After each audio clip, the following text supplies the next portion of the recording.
हाँ बच्चों, कल जो हम चैप्टर पढ़ाए थे अवकलनीयता, उसके आगे वाला चैप्टर अवकलन हम पढ़ा रहे हैं। अवकलन का कुछ पार्ट 11 में हम पढ़ा चुके हैं, इसकी वीडियो बनाकर अपलोड भी किया जा चुका है। अब जो आगे का पार्ट है यहाँ से शुरू करना है। बीच में 2 चैप्टर आ गया था पर उसको पढ़ा दिए, तब इस पर आए हैं। तो अवकलन का फार्मूला बताते हुए जो पहले के फार्मूले हैं उसको हम रिपीट कर दें, उसके बाद आगे चलते हैं। फार्मूला देख लेते हैं कि D D X sine X, D D X X पर एन इक्वल टू क्या होता है कि एन एक्स पर N minus 1, D D X E पर एक्स इक्वल टू ई पर एक्स। डी डी एक्स कहा जाए या डी बटा डी एक्स कहा जाए, दोनों का मीन्स एक ही होता है। जल्दी में हम लोग बोलने के लिए डी बटा डी एक्स को डी डी एक्स बोल देते हैं, लेकिन मीन्स तो वही है, डी बटा डी एक्स। अर्थात डी बटा डी एक्स मतलब एक्स पर एन, एक्स पर एन का एक्स के सापेक्ष अवकलन। ये सब डिटेल में हम पीछे पढ़ा चुके हैं।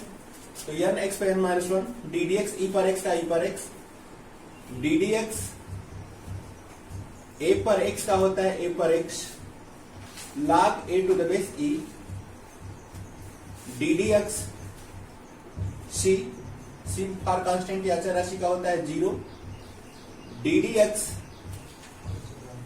log x to the base e का 1 upon x, D D X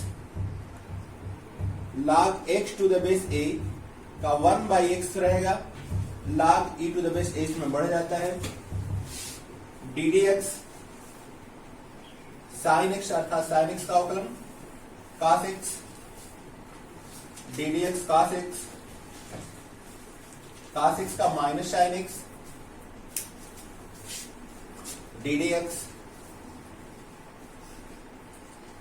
tan X का सेक स्क्वायर एक्स,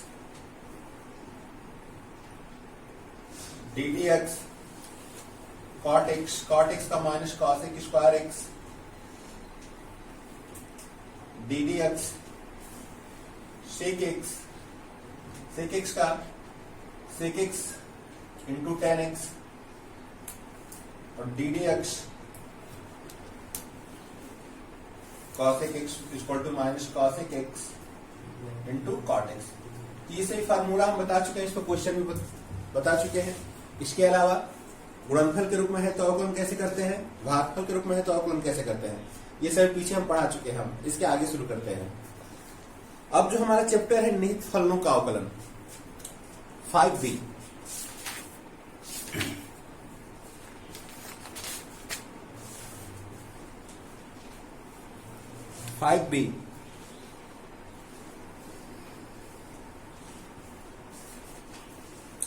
निहित फलनों का अवकलन अर्थात एक ही में 2-2, 3-3 फलन ऐड रहते हैं। एक फलन में दूसरा फलन, दूसरा में तीसरा, इस तरह। तो इन फलनों को हम निहित फलनों का अवकलन कहते हैं। अब हम क्वेश्चन को शुरू करते हैं प्रश्नावली 5b।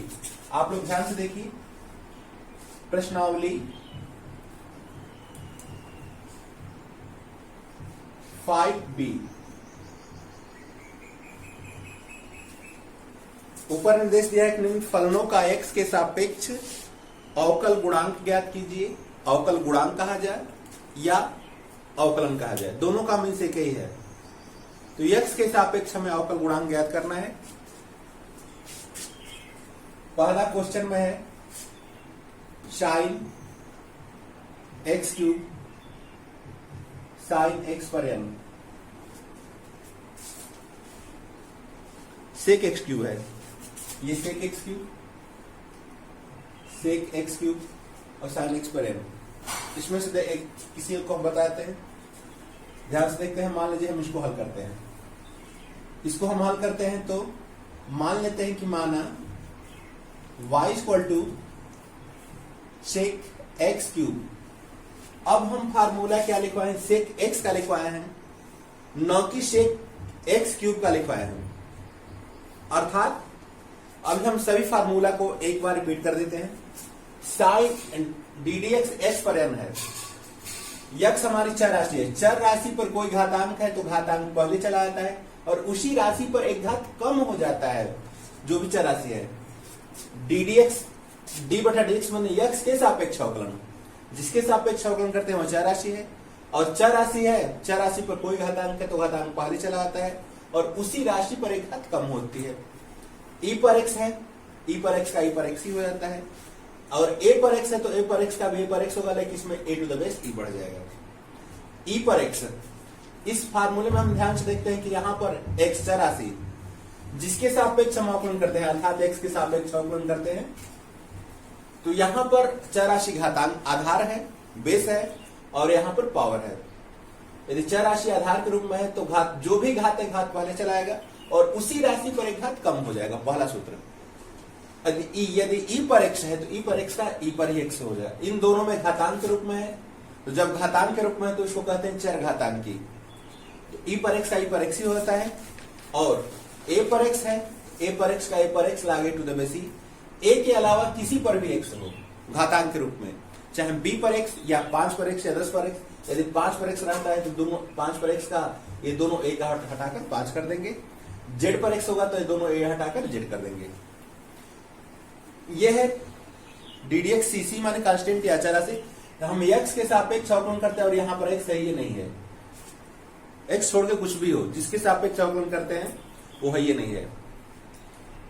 सी अचर राशि है तो अचर राशि का अवकलन 0, डीडीएक्स ला X to the base E, base E रहता है तो 1/x, और बेस ए हो जाता है तो ये 1/x रहेगा, लागे टू द बेस ए बढ़ जाएगा। साइन एक्स का अवकलन cos x, cos x का अवकलन minus sine x, tan x का अवकलन sec square x, cot x का अवकलन minus cosec square x, sec x का अवकलन sec x into tan x, cosec x का अवकलन माइनस cosec इंटू cot। अब sec x का अवकलन क्या है देखते हैं। sec का अवकलन क्या होता है, sec का अवकलन sec इंटू tan होता है, जो कोण है कोण दोनों पर वही लिखते हैं, लेकिन हम sec x का सूत्र लिखवाए हैं, sec x क्यूब का नहीं लिखवाए हैं। हमारा क्वेश्चन क्या है, sec x क्यूब। यह हमारा जो कोण है एक घात एक अल्फाबेट को हो बिना घातांक हो, तो हमारा जो भी प्रॉब्लम करता है ये इसको हम मान लेते हैं, जो भी प्रॉब्लम क्रिएट हो सूत्र के अनुसार से न बनता है उसको हम मान लेते हैं। तो हम मान लेते हैं कि माना t बराबर एक्स क्यूब, तो y इक्वल टू सेक, आई को t माने हैं तो t लिखा जाएगा, और यहां पर t equal to x cube है। अब इधर चर राशि हमारी t हो गई और इधर चर राशि x हो गई। अब यह t के सापेक्ष अवकलन करेंगे, तो हम लिखते हैं कि t के सापेक्ष अवकलन करने पर, सापेक्ष अवकलन करने पर, तो t के सापेक्ष अवकलन करते हैं तो दोनों पक्ष में d बटा dt लगा देते हैं, x के सापेक्ष अवकलन करते हैं तो दोनों पक्ष में d बटा dx लगा देते हैं। तो ये y है और ये sec t है, दोनों पक्ष में हम d बटा dt लगा देते हैं, या इसको हम dy बाई dt भी कहा जाए, d बटा dt y कहा जाए, चाहे dy बाई dt, दोनों मीन्स एक ही है। हम इसको उतारते चलते हैं, इसको कुछ नहीं करना है, dy अपन dt। अब sec t का अवकलन क्या होगा, sec x का अवकलन tan x, sec x into tan x है तो sec t का sec t into tan t होगा, तो इसका अवकलन हमारा हो जाएगा sec t into tan t, इसको इक्वेशन नंबर 1। और जो हम माने उस पार्ट का भी हमें अवकलन करना है, इस पार्ट का भी अवकलन करना है, तो यहां पर हम लिखते हैं कि x के सापेक्ष अवकलन करने पर, इसमें चर राशि हमारी क्या है x के सापेक्ष अवकलन करने पर,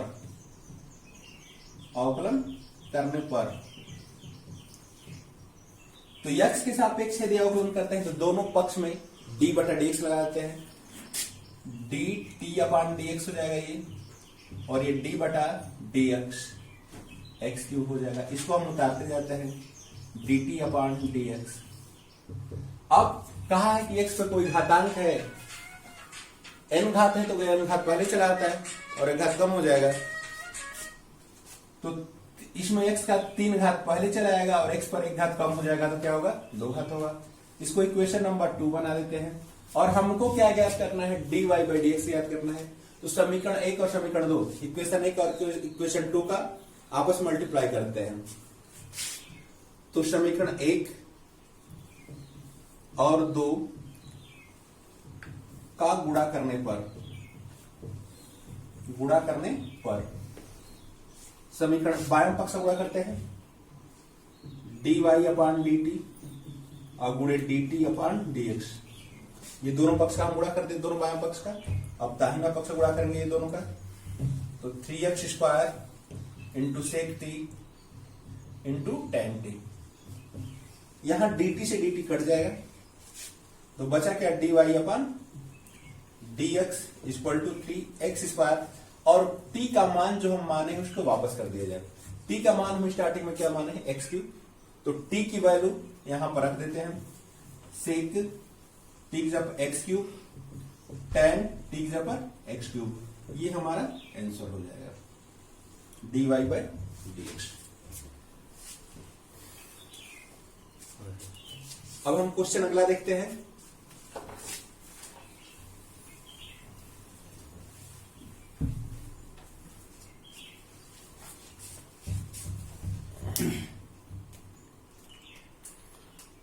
क्वेश्चन 3 में देख लेते हैं। 3 का 3 में 3-4 पार्ट है। उसमें है एक sine square x, cos cube x, cot cube x और सेक स्क्वायर एक्स।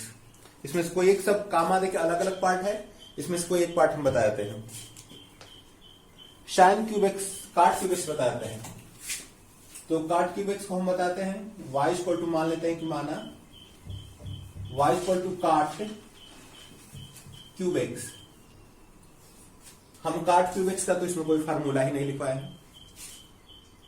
यदि इसमें घातांक हो तो किसी एक अल्फाबेट पर हो। घातांक यहां पर है ना, तो घातांक के लिए ये है कि घातांक यदि हो तो किसी एक अल्फाबेट पर हो। अब प्रॉब्लम हम इसको मान लेते हैं कि माना t इक्वल टू काट एक्स, तब y इक्वल टू, हम इसको t माने हैं तो पूरे क्या लिखेंगे, t क्यूब लिखेंगे। और ये हो गया हमारा t इक्वल टू काट एक्स। अब दोनों इसमें चार राशि हमारी क्या है, t है, तो इसमें t के सापेक्ष अवकलन होगा। और यहां पर चार राशि क्या है हमारी, x है, तो x के सापेक्ष अवकलन होगा। तो t के सापेक्ष अवकलन करने पर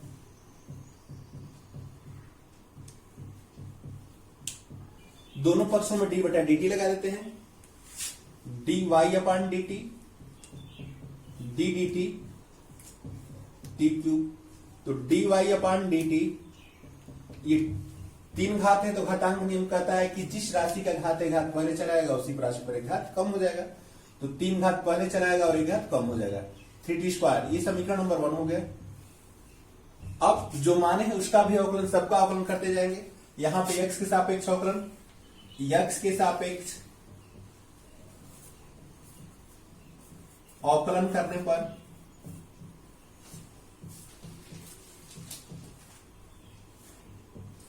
dt upon dx equal to d dx,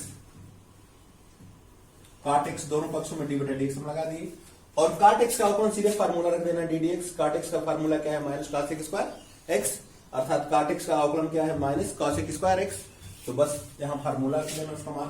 काट x का अवकलन क्या हो गया, माइनस cos स्क्वायर x। समीकरण नंबर 2। जब दोनों हो जाता है तो दोनों का आपस में गुणा कर देते हैं। तो समीकरण 1 गुणे समीकरण 2, दोनों समीकरण 1 और 2 का गुणा कर देते हैं। तो गुणा करते हैं तो बायां पक्ष का बायां पक्ष में, दाहिना पक्ष का दाहिना पक्ष में। तो dy upon dt multiplied dt upon dx equal to 3t square into minus cos square x, या माइनस को बाहर लिख देते -3। और t का मान हम वापस करते हैं, t का मान क्या है, काट x। तो t का मान काट x लिखेंगे तो काट स्क्वायर x हो जाए, स्क्वायर है तो, और cos स्क्वायर x। ये हमारा आंसर हो गया।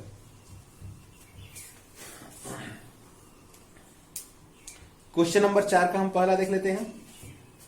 आप लोग स्क्रीनशॉट ले लीजिए या नोट कर लेंगे। हमारे क्वेश्चन नंबर पर चलते हैं। कुछ अलग क्वेश्चन बताते हैं, फिर हम बुक पर चलते हैं। जैसे एग्जाम्पल टाइप का हम बताते हैं, फिर क्वेश्चन पे चलते हैं। y equal to sine log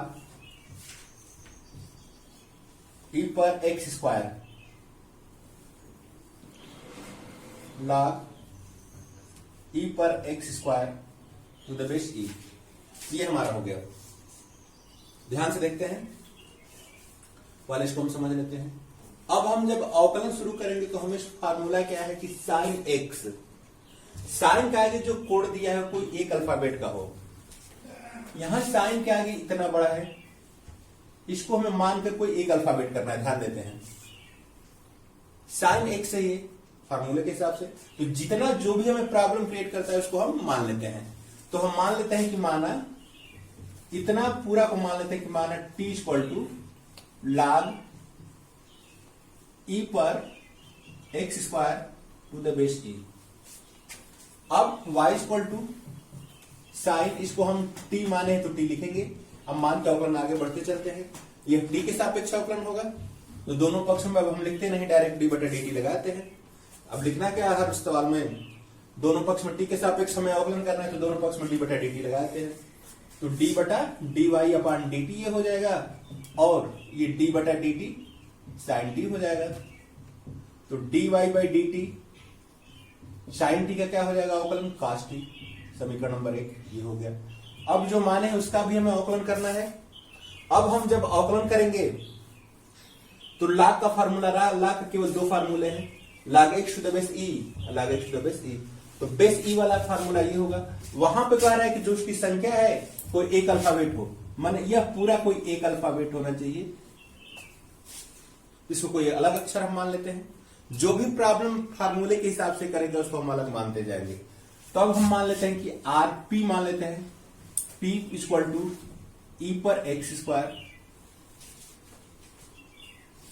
तो t equal to log t, इसको t माने तो t लिखेंगे टू द बेस e। अब यहां पर t के सापेक्ष अवकलन करेंगे ना, इसको p माने हम ना, तो p, इसको p माना गया तो p लिखा गया है। अब p के सापेक्ष, यहां पर t के सापेक्ष अवकलन था,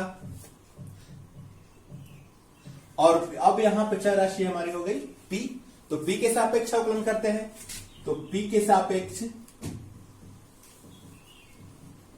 अवकलन करने पर, तो p के सापेक्ष अवकलन करते हैं तो दोनों पक्ष में d बटा dp लगा देते हैं, dt अपान dp, d बटा dp log p to the base e। log x to the base e है तो 1 बाई x होता है, log p to the base e रहेगा तो 1 बाई p होगा। इसको हम उतारते जाते हैं, dt अपान dp और 1 बाई p, समीकरण नंबर 2। अब हम ये भी आगे माने हैं, ये भी तो मान करके आगे बन, तो जितना पार्ट माना गया सबका अवकलन होना चाहिए। अब हम अवकलन करने चलेंगे, तो e पर x है न कि e पर एक्स स्क्वायर है। e पर कोई एक अल्फाबेट है बिना घात का, अर्थात हमको यहां पर यह प्रॉब्लम कर रहा है। इसको और कोई अल्फाबेट मान लेते हैं, हम मान लेते हैं कि माना r equal to x square, ठीक है। तो इसको हम r माने तो लिखेंगे p बराबर e पर r, और यहां पर हमारी चर राशि क्या हो गई r। r के सापेक्ष अवकलन करते हैं, तो r के सापेक्ष अवकलन करने पर तो दोनों पक्षों में d बटा dr लगा देंगे, तो dp अपान dr बराबर d बटा dr e पर r। d बटा dx e पर x है तो e पर x होता है, d बटा dr e पर r रहेगा तो e पर r होगा। तो ये हो जाएगा हमारा e पर r, dp अपान dr। एक क्वेश्चन समीकरण नंबर 3 हो गया। अब फिर इसका आगे पी पार्ट हम माने, तो जितना पार्ट माना गया सबका अवकलन हमें होना चाहिए लास्ट तक। अब एक्स स्क्वायर का अवकलन हम डायरेक्ट इससे भी कर सकते हैं कि 2 घात पहले चलाया गया कम हो जाएगा। तो x के सापेक्ष, इसमें चर राशि केवल x है, तो x के सापेक्ष अवकलन, x के सापेक्ष अवकलन तो दोनों पक्ष में d बटा dx, dr अपान dx बराबर डी बटा डी एक्स स्क्वायर, तो D R upon D x square का अवकलन 2 घात पहले चलाएगा, 1 घात कम होगा 2x। इसको समीकरण नंबर 4 बना देते हैं। अब जितना भी अवकलन का पार्ट हुआ, जितने समीकरण बने सबका हम गुणा कर देते हैं। समीकरण 1 गुणे 2 गुणे 3 गुणे 4, सबका बायां पक्ष का गुणा एक तरफ और दाहिना पक्ष का गुणा एक तरफ। तो समीकरण 1 गुणे मल्टीप्लाई 2 मल्टीप्लाई 3 मल्टीप्लाई 4, सबका आपस में गुणा कर देते हैं। तो सबका बायां पक्ष का गुणा एक साथ हम कर देते हैं, D Y upon D T गुणे D T upon D P गुणे D P upon D R गुणे D R upon D X equal to, दाहिना पक्ष गुणा करते हैं, तो काश D into 1 by P into E पर आर इंटू 2x। अब इसमें जो भी x के अलावा t, p और r, इन तीनों का मान हम रख देते हैं। यहां पर dt से dt कट जाएगा, dp से dp कट जाएगा, dr से dr कट जाएगा, तो बचा क्या dy अपॉन dx। dy को dx से हमें ज्ञात करना होता है, dy अपॉन dx। अब पहले हम 2x को लिखते हैं, 2x कास, और t का मान जो हम माने हैं उस सवाल में लिख देते हैं। t का मान पूरा क्या है, ये है log e पर x square into 1 by P. p का मान क्या है, e पर x स्क्वायर है, e पर x स्क्वायर, और e पर r का मान रख देते हैं, तो r का मान क्या है, x स्क्वायर है। ठीक है, देख लेते हैं फिर से। 2x को हम पहले लिख दिए, काश डी का, ये काश, ये डी का मान हो गया 1 बाई पी, पी का मान हमारा ये हो गया, और ई पर आर, ई के लिए ई हो गया, आर का वैल्यू क्या होगा, एक्स स्क्वायर। ये चाहे तो कट जाएगा, 2x काश लॉग ई पर x square to the base E नहीं लिखते हैं तो भी बेस ई माना जाता है, जल्दी में हम लोग छोड़ देते हैं, तो यदि नहीं लिखते हैं तो उसका मीन्स यही होता है, ये हमारा आंसर होता है। और इसको हम फिर से एक बार रिपीट करते हैं। देखिए, जो भी फार्मूला है उसके अनुसार यदि नहीं मिलता है कुछ अंतर है, तो जितना पार्ट प्रॉब्लम क्रिएट करता है उसको हम आगे मानते जाते हैं और हर प्रत्येक पार्ट का अवकलन करके लास्ट में गुणा कर देते हैं। ये लगभग एक पेज का क्वेश्चन हुआ। अभी हम पढ़ाएंगे एक दिन अगले दिन में, तो इसको हम 1-2 लाइन में पढ़ाएंगे, लेकिन पहले हम डिटेल में समझा लें, फिर इसको हम रिपीट करते हैं। साइन लॉग ई पर x square to the base E है। अब यदि हम अवकलन करना शुरू प्रारंभ किए तो हमको उस फार्मूला क्या लिखवाया गया है कि साइन एक्स, अर्थात साइन का कोई एक अल्फाबेट होना चाहिए, जिसको पूरे को हम एक अल्फाबेट मानकर यहां पर देखिए हम मान लिए हैं, इसको हम टी मान लिए हैं, तो साइन टी लिख सकते हैं। अब इसका अवकलन करेंगे टी के सापेक्ष, तो d by d, sine t का क्या होगा, कास टी। अब जो माने इसको भी अवकलन करेंगे। अब इसका हम अवकलन करना शुरू किए तो हमें प्रॉब्लम ये क्रिएट हुआ, ई पर एक्स स्क्वायर, क्योंकि हम log एक्स तो बेसी, यहाँ पर कोई एक अल्फाबेट होना चाहिए, तो इसको हम पूरे को हम क्या मान लिए हैं, एक कोई एक अक्षर p, इसको p माने तो p लिखेंगे। अब इसको p के सापेक्ष अवकलन करेंगे तो दोनों पक्षों में d बटा dp लगा देंगे, dp लगा देंगे तो यह तो उतर जाएगा। log p log x to the base e का अवकलन क्या होता है, 1 by x, log p to the base e का अवकलन क्या होगा, 1 बाई p। अब फिर e पर x स्क्वायर, अब e के लिए तो यही सूत्र है कि e पर x हो, स्क्वायर ना हो, तो e पर x स्क्वायर, इसको हम पूरा एक अल्फाबेट मान लेते हैं, r equal to x square, इसको r माने तो r लिखा जाएगा। अब r के सापेक्ष अवकलन होगा तो दोनों पक्ष में d बटा dr लगा देंगे, और इसको e पर x का e पर x होता है तो e पर r का e पर r। ठीक है, इक्वेशन नंबर 3। और फिर r लास्ट वाला भी करना है, तो इसमें x चराशि क्या है, एक्स स्क्वायर है, एक्स स्क्वायर का हम डायरेक्ट कर सकते हैं फार्मूला के हिसाब से, तो एक्स स्क्वायर का डी बटा डी एक्स दोनों पक्ष में लगा देंगे, एक्स स्क्वायर का 2x। ठीक है, हमारी चराशि के ऊपर में। अब यहां पर चराशि क्या होगी, p, यहां पे r हो गई है और यहां पर x हो गई है, क्वेश्चन के हिसाब से बदल रहा है। जब सभी अवकलन हम कर लेते हैं तो सभी इक्वेशन जितने बनते हैं 1 2 3 4 जितना, सबका आपस में गुणा करते हैं, बायां पक्ष का एक तरफ और दाहिना पक्ष का एक तरफ। ये गुणा करेंगे तो कट जाएगा, dy बाई dx बचेगा। और इसमें t का मान, p का मान, r का मान रख देते हैं। ठीक है, जो कट गया जो बचा है आंसर हो गया। ठीक है, नोट करेंगे या स्क्रीनशॉट आप लोग लीजिए, हम आगे चलते हैं।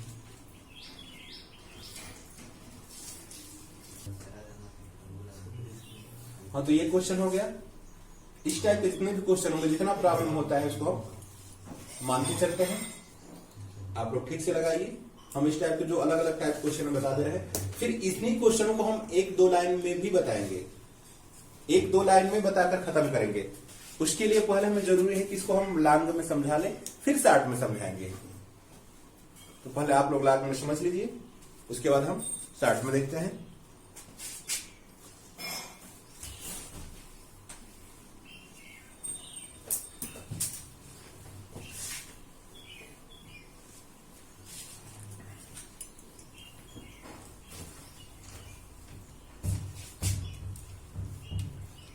अब जैसे क्वेश्चन नंबर 4 है, क्वेश्चन नंबर 4 दिया है कि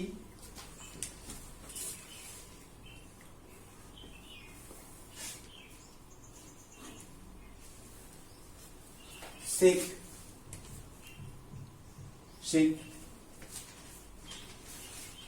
10√x, 10√x, इस पूरे को जो भी क्वेश्चन दिया है उसको हम y से मान लेते हैं, जैसे कि बताया है। अब हम जब अवकलन करना शुरू करेंगे तो हमें सेक x चाहिए, अर्थात ये पूरा कोई एक अल्फाबेट होना चाहिए। इस पूरे को हम मान लेते हैं कोई एक अल्फाबेट। माना t इक्वल टू 10√x, तो y इक्वल टू सेक, इसको t माने तो t लिख देंगे इस पूरे को। अवकलन करेंगे t के सापेक्ष, अब हम लिखेंगे नहीं, डायरेक्ट लिखेंगे। तो dy अपॉन dt, t के सापेक्ष अवकलन करेंगे तो d बटा dt लगा देंगे। ये d बटा dt सेक t, dy अपॉन dt। सेक x का क्या होता है, सेक x इंटू 10x, तो सेक t इंटू 10t हो जाएगा। तो इसका अवकलन हमारा हो गया सेक t into 10t, equation number 1। अब जो पार्ट माने उसका भी अवकलन करेंगे। हम इसका अवकलन करने चलेंगे तो 10x कर्ण में नहीं चाहिए, तो जो कर्ण में x उसको हमको एक अलग मान लेते हैं कि p बराबर √x, t बराबर 10p, क्योंकि यहां पर कोण है जो कर्ण में रूट में नहीं है, तो हम पूरे को मान लेते हैं, बिना रूट का हो गया। अब p के सापेक्ष अवकलन, तो p के सापेक्ष अवकलन करेंगे तो d बटा dp लगा देंगे। dt upon dp equal to d बटा dp 10p, dt upon dp। और 10x का अवकलन क्या होता है, सेक स्क्वायर x, तो 10p का अवकलन क्या होगा, sec square p, sec square p समीकरण नंबर 2। अब p बराबर, इसको हम x पर का रूट है, इसका भी अवकलन करना है, तो रूट को 1/2 पावर लिख सकते हैं। अब घातांक रहेगा तो घातांक वाला पहला सूत्र है, उस पर लग जाएगा। अब इसको हम डायरेक्ट x के सापेक्ष अवकलन कर सकते हैं। माना x के सापेक्ष अवकलन करने पर तो dp अपॉन dx, d बटा dx x पर 1/2, dp अपॉन dx, इसमें 1/2 घात पहले चलाएगा और x उसी राशि पर एक घात कम हो जाएगा, 1/2 माइनस 1, dp अपॉन dx 1/2, और x पे घट के माइनस 1/2 का और बचा, या चाहे तो लिख सकते हैं 1/2। x पर 1/2 घात का मतलब क्या होता है, रूट कर्ण। अब माइनस है तो बटा में चलाएगा, अर्थात इसको चाहे तो माइनस कर्ण में x लिख सकते हैं, माइनस 1/2 हटाकर बटा में कर्ण में लिखा सकता है, या dp अपॉन dx बराबर 1/2 रूट x। अब समीकरण 1 2 3 का आपस में गुणा करेंगे, तो गुणा करते हैं तो हम जानते हैं कि d से t कट जाएगा, ये p है नीचे, सॉरी, t से t कट जाएगा, p से p कट जाएगा, dy बाई dx बायां पक्ष में बचता है, तो हम डायरेक्ट भी उसको अब लिखना आवश्यक नहीं है, चाहे तो डायरेक्ट हम लिख सकते हैं कि dy अपॉन dx क्योंकि बाएं पक्ष में तो सब कट जाता है, केवल dy/dx बचता है, दाहिना पक्ष से गुणा कर देते हैं। ठीक, अब कुछ स्टेप को लैप्स किया जाए, छोटा किया जाए, तो ये sec t tan t into sec square p ये वाला, और फिर 1/2 अंडर x। t का और p का मान वापस कर देते हैं।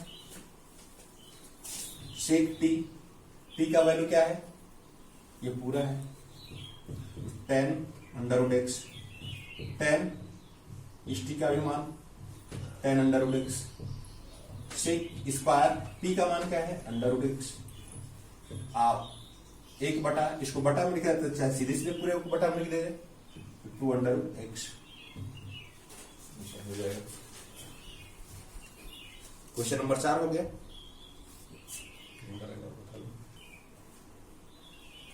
तो क्वेश्चन नंबर 4 तक हमारा आज का क्वेश्चन हो गया। जो इस टाइप का क्वेश्चन है आप लोग हल कीजिएगा और प्रयास कीजिए कि अधिक से अधिक घर पर बैठकर लॉकडाउन में ऑनलाइन शिक्षा का लाभ उठाइए। आप लोग को हमने समझाने का पूरा प्रयास किया है और आप लोग को अच्छा लगे तो हम लाइक, सब्सक्राइब और बेल आइकन को दबाते रहे कि जो भी हम वीडियो अपलोड करेंगे आप लोग को पहले मिल जाए नोटिफिकेशन। लाइक डिसलाइक करेंगे तो उसके हिसाब से हम लोग का मनोबल ऊंचा होता है कि बच्चे इतना पसंद करते हैं, ना पसंद करते हैं। यदि आप लोग को पसंद अच्छी रही तो हम लोग अधिक से अधिक प्रयास करेंगे कि आप लोग को अच्छा से अच्छा पाठ्य सामग्री उपलब्ध कराया जाए। और आप लोग लॉकडाउन का पालन कीजिए, सरकार के निर्देशों को पालन करते हुए घर पे रहिए, घर पर रहते हुए ऑनलाइन शिक्षा का लाभ उठाइए। फिर अगले क्लास में हम मिलते हैं, तब तक के लिए धन्यवाद।